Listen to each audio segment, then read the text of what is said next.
a good twirl, bud. He's a little boy who finally feels free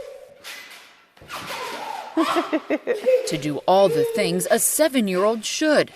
I like to be outside. I like to play video games a lot. And I really like the outdoors a lot. And be comfortable in his own skin. But it hasn't always been that way for Kyan Larkin.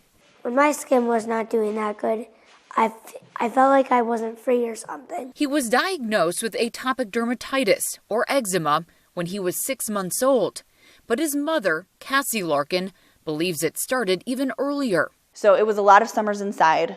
It was a lot of winters inside because we had to try and keep infection levels down. Eczema is a skin condition common among children.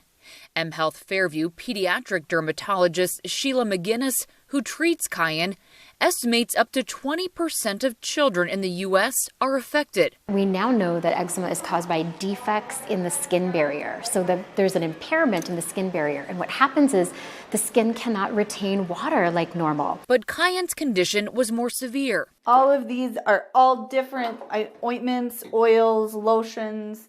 I mean, this is what we would have to go through every day, twice a day. The topical creams, medications, diluted bleach baths, and even cotton gloves to protect his hands from infection weren't always working, and eczema was making life miserable for the little boy. I couldn't bend my fingers like this.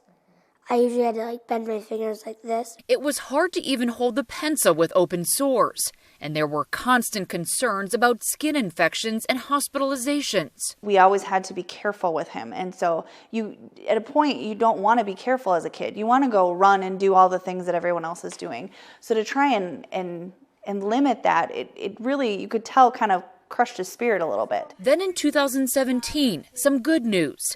A new kind of injectable medication was on the market. They found that there are certain molecules that if you target them, the condition will really improve. And that is what this medication has done. The drug Dupixent was initially only FDA approved for adults. But Dr. McGinnis continued to advocate for Kyan. It would take 3 more years for the drug trials to be complete on children his age. But one day, a phone call. I just started bawling because it was like a light at the end of the tunnel had finally arrived. Kyan's first round of treatment came this past summer. We pinch the skin and inject it into by pushing down on that. And while things didn't change right away, the twice-monthly injections began to pay off. Good job. After about 3 months, with clear skin. And to see him now just completely thriving and free of all of those burdens is awesome. I got this one. This one. Look, I already found one. Now the Larkins say the pieces of the puzzle are all finally coming together. It's a release. It's a kind of a freedom that we never knew. And for Kyan, it's a new outlook on life. Now I feel like I'm free because I get to do what other kids get to do. Can you help us flip them over? Sarah Danik, Fox 9. Oh, good job. Really nothing. Nothing.